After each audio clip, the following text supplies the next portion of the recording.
blow! This is good! Oh, what kind of mix-up are we gonna get? No!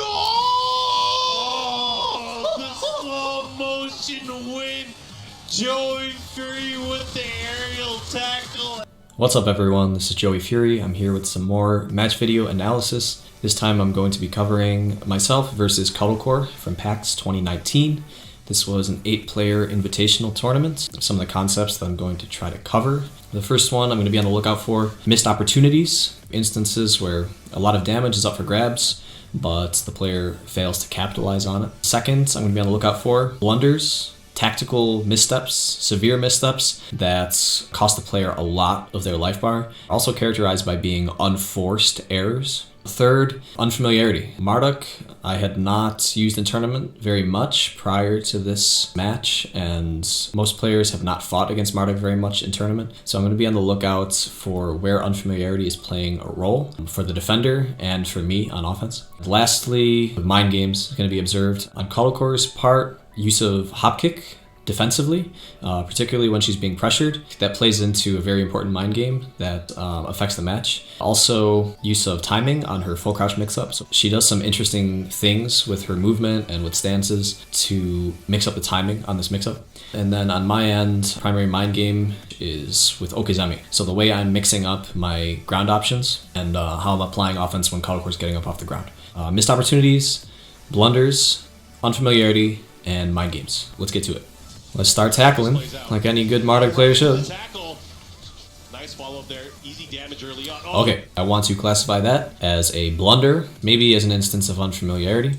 The sequence I go for right here, while standing 1 VTS down 1+2. Because of Alisa's strong backdash, the sequence here really does not have much chance of working at all, and I'm taking a huge risk. Really just a big unforced error on my part. This is going to be the first instance of a trend that's going to emerge throughout the first few rounds. I'm not prepared for Alisa's backdash, how effective it is at creating whiffs.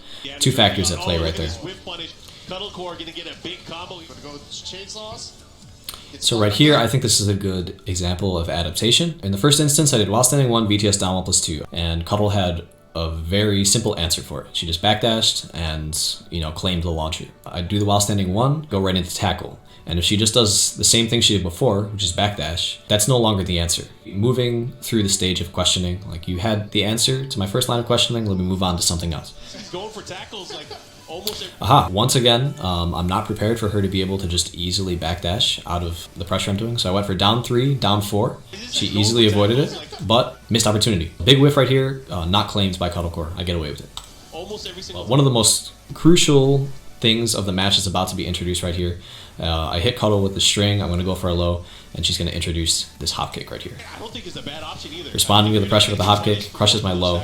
Her initiating this mind game right here, it's going to have effects that resonate throughout the whole set. However, that definitely qualifies as a blunder right there. Completely unforced error, just drops the combo, and it's going to cost her this game. It might be a Marduk. Okay, there it is again. Not prepared for the backdash to create the whiff. This is the route for Marduk's max wall carry. Full crouch down forward 1+2 into 1-2. And I had just learned about this combo. The thing is, I didn't fully understand how the combo works. So if you don't time the full crouch down forward 1+2 properly, the 1-2 will drop. You need to delay the full crouch down forward 1+2. I was not aware of this fact at all during this tournament. It wasn't until after the tournament that I investigated it. Fortunately, this combo is going to work right here. Later on in this particular set, I dropped this combo at a crucial moment. But is it going to work right here? And get the balcony break. Go for the throw, get the wall positioning. Really don't like that decision. But Cuddlecore is going to capitalize big time right here. She uses this fly stance into like a cancel, into full crouch, into the mix-up. Produces a strange timing. Right here. Knowing that she's going to get up, this is when I can enforce the tackle right away. And that gets me the round. So it doesn't look too significant in this moment, but it will have effects that resonate later on with my willingness to go for the tackle right as she's standing up. Round 3, the tide begins to turn. Greedy, greedy, greedy. I tested her originally in round 1 with that string, and it appears I tested her one too many times. Yeah, just trying to force this. Worked the first time, let me try it again. Got messed up for it. Going for the full crouch mix-up that I was talking about. Really good patience and really good punish on that down 4-2-1. We're working on a nice lead here. Is it going to be enough? Interesting scenario that happens right here. I haven't hit her once in this round. This is kind of a nuance of Tekken. Moves have varying amounts of active frames. Some moves, the active frames linger for a long time. Others end very quickly. This full crouch down forward 1+2, because I'm tech rolling as it connects with my block animation, it hits late in the active frames. I'm pretty sure what happened is that it becomes safe. Attempts to go for this punish right here is just going to fail outright because it's safe. Markman and Rick's a little bit confused about that, but I think it's just a matter of frames. And then I revert right back to that thing I went for before, the while standing 1 and the down 1+2, which doesn't work. But yeah, that round's just a wash. Round 4, the plot thickens. Exactly. Classic. You notice something kind of interesting. Cuddlecore stayed down. Mind games are being enforced because of that round where she got up and got immediately tackled. So now she's kind of thinking about it. I shouldn't always just get up immediately. I should mix it up. Probably one of the low kick series, best low kick series. It's a scrap fest right now. Such a long range. Okay, so get the flow. Look at this. Look at this. She stays down again. So I'm gonna get the favorable positioning right here. I'm gonna fake the tackle. So this is a new option that I've introduced right here because she's getting up, goes for the hop kick right here. And I've been thinking about the hop kick because of the way she caught me with it earlier when I was pressuring her in round 1, and she's willing to do it again right here. Okay, I block the hop kick. I'm thinking about the hop kick because she's done it. She's been persistent with it. So I get these frames right here, and I'm like, I do not want to get hop kicked. I'm not going to go low here. I refuse to go low, get hop kicked, and die. So I'm going to go mid. And she blocks. I was like so sure that some reaction was coming. A hop kick, low parry, a duck, backswing, anything. But nothing. Nothing. So I got conditioned, and that I wasn't willing to do the double low right there because I was afraid. I'm dashing in for the kill. You can see I kind of dash forward a little bit, and I get caught by the rage drive. And that's pretty much just going to get her the game-winning position. Oh, I was pissed right there. I thought I had this game done and over with.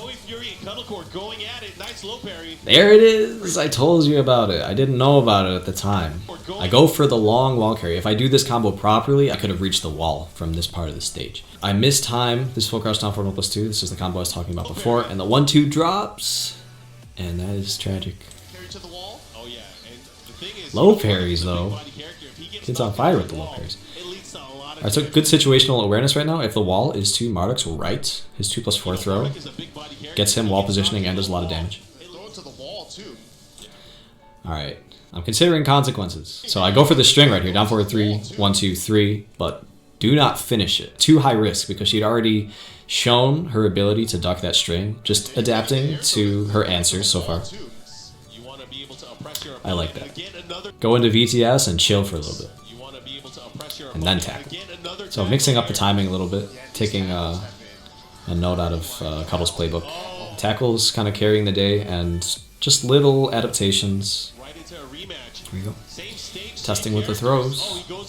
She's been good at breaking the mount options though, for the most part. Getting the pressure going right here. And what does Cuddle do? Pressure's getting started, she does the hop kick.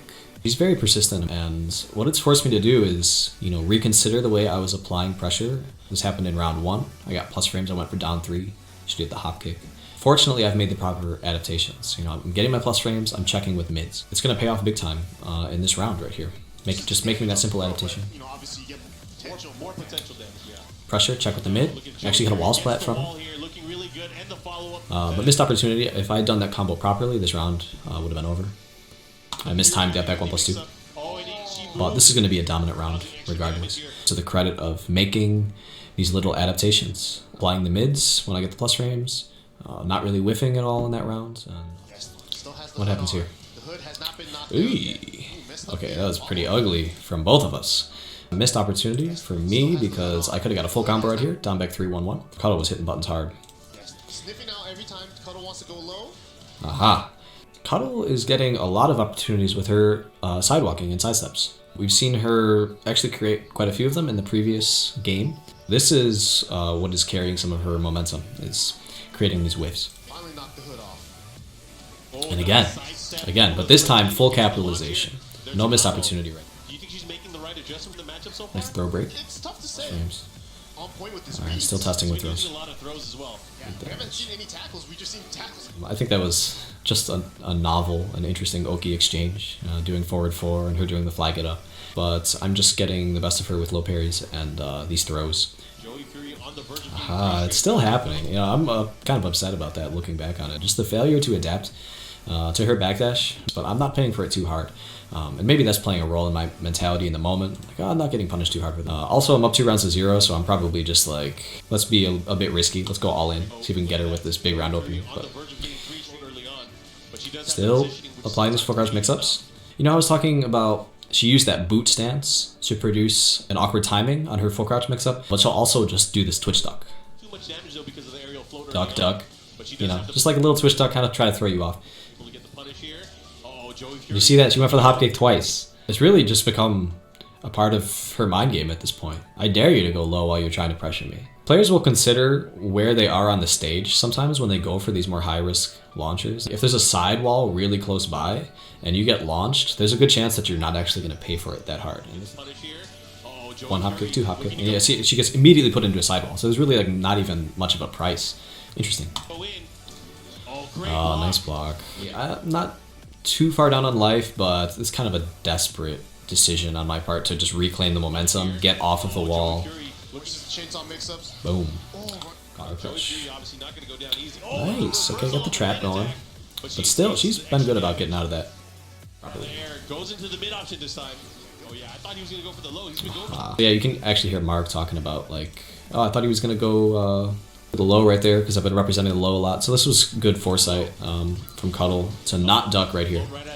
The past round, I went for the low in that tech roll situation, but she was ready to mix it up. And that was a nice frame trap. So now I got the positioning, but she just poked me down. And so maybe some foreshadowing that we could consider. I'm down on life, I need to make a comeback. She's running at me. Let me go for the down forward 1. Jack 7 style.